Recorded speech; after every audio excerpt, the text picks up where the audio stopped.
CFA-IGS, l'alternance de A à Z. Bonjour et bienvenue sur l'alternance de A à Z, la chaîne de podcast du CFA-IGS. Aujourd'hui, je retrouve Samira Nemraoui, responsable de formation au CFA-IGS, et nous allons parler de la formation en alternance au métier de la gestion et de la comptabilité. Bonjour Samira. Bonjour Florence. Est-ce que tu peux m'en dire un peu plus sur toi pour commencer ? Bien sûr, je m'appelle Samira Nemraoui, je suis responsable de formation au CFA-IGS et j'accompagne des étudiants qui préparent des diplômes en compta, gestion et finance. Alors aujourd'hui, on va vraiment parler de gestion et de comptabilité. Oui. Alors est-ce que tu peux nous en dire un peu plus sur le type de profil et les caractéristiques un peu personnelles qu'il faut pour s'épanouir dans ces métiers-là ?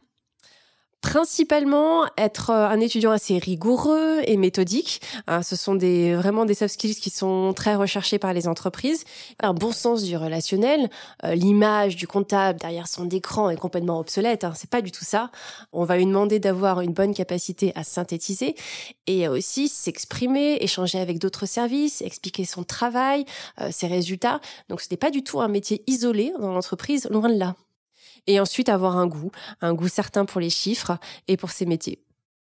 Et alors justement, les métiers, parce que la comptabilité, on imagine, on est comptable. Qu'est-ce qu'il y a d'autre comme métier autour de ça et vers quoi on peut évoluer ? Alors, il y a tous les métiers liés à la comptabilité. Elle est parfois très différente quand on est dans un cabinet ou dans une entreprise. Vous avez aussi les métiers du contrôle de gestion auxquels forme la formation. Et à l'issue de la formation, donc à l'issue de ce bachelor, si les étudiants souhaitent continuer et les préparer un master, il y a plein d'autres métiers qui s'ouvrent à eux, notamment les métiers de l'audit ou de la consolidation. Et alors, en alternance, du coup, quand on est...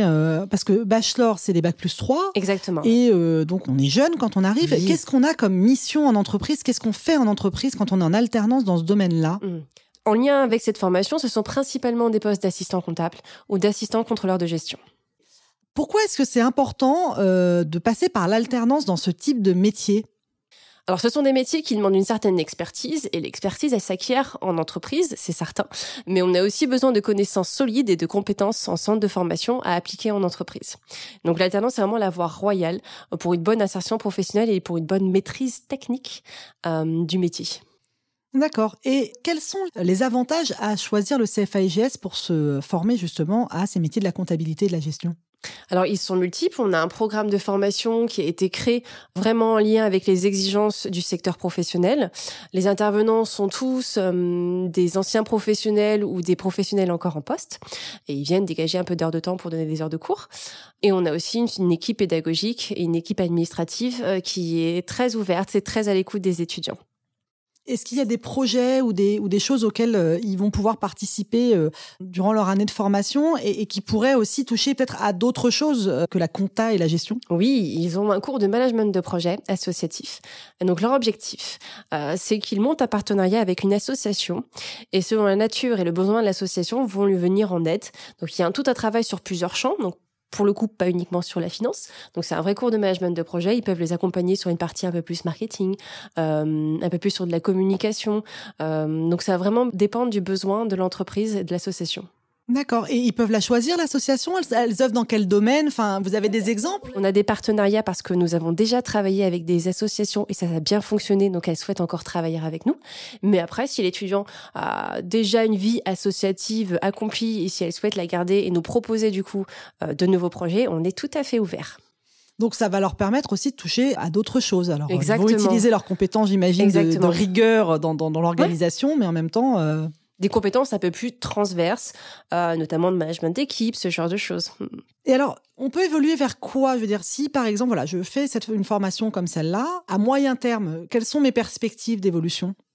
Alors, si l'étudiant souhaite s'intégrer directement dans le monde professionnel, les postes de comptable ou de contrôleur de gestion lui sont tout à fait ouverts.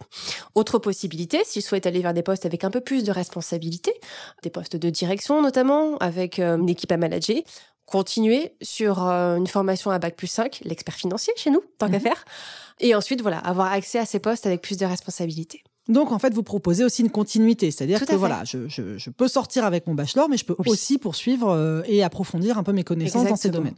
OK. Alors concrètement, vous avez parlé d'un bachelor. Est-ce qu'on peut en savoir un peu plus sur ce bachelor, sur son contenu et ce sur quoi ils vont travailler pendant l'année en question? Donc c'est un bachelor qui est ouvert à la fois aux étudiants qui sortent d'un BTS CG.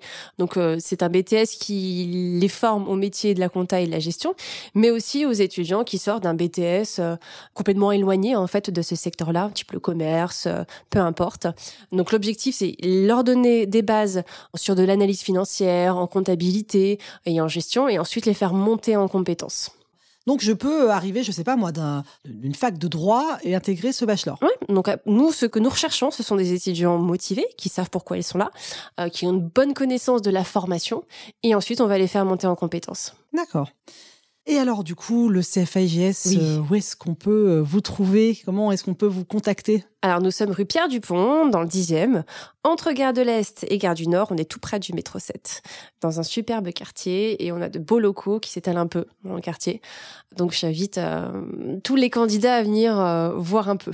D'accord, il y a des portes ouvertes, il y a des temps qui sont dédiés à ça? Oui, donc nous organisons des journées portes ouvertes et des soirées portes ouvertes ouvertes à n'importe quel candidat qui vont rencontrer l'équipe pédagogique, des ambassadeurs, donc des étudiants, de nos formations actuelles qui vont échanger avec ces candidats-là. Il n'y a rien de mieux que de parler à un étudiant pour avoir des bonnes informations et avoir aussi son point de vue sur la formation. Également des intervenants qui seront présents, ils auront aussi l'occasion de visiter nos locaux. Donc ils viennent pour nous poser toutes les questions possibles et qui n'attendent pas non plus ces moments-là. Donc ils n'hésitent pas à décrocher leur téléphone ou à nous adresser un mail. Et en parallèle de ces visites qui se font sur site, on organise également des salons et des journées portes ouvertes en virtuel. Eh bien, merci beaucoup, Merci, Samira, pour le temps que tu nous as consacré. Pour le reste, vous pouvez aller vous renseigner sur le site du CFA-IGS et contacter Samira et le reste des équipes pour avoir plus d'informations sur tout ça. N'hésitez pas. À bientôt. Retrouvez l'ensemble de nos épisodes sur toutes les plateformes audio, Spotify, Deezer, Apple Podcasts et bien d'autres.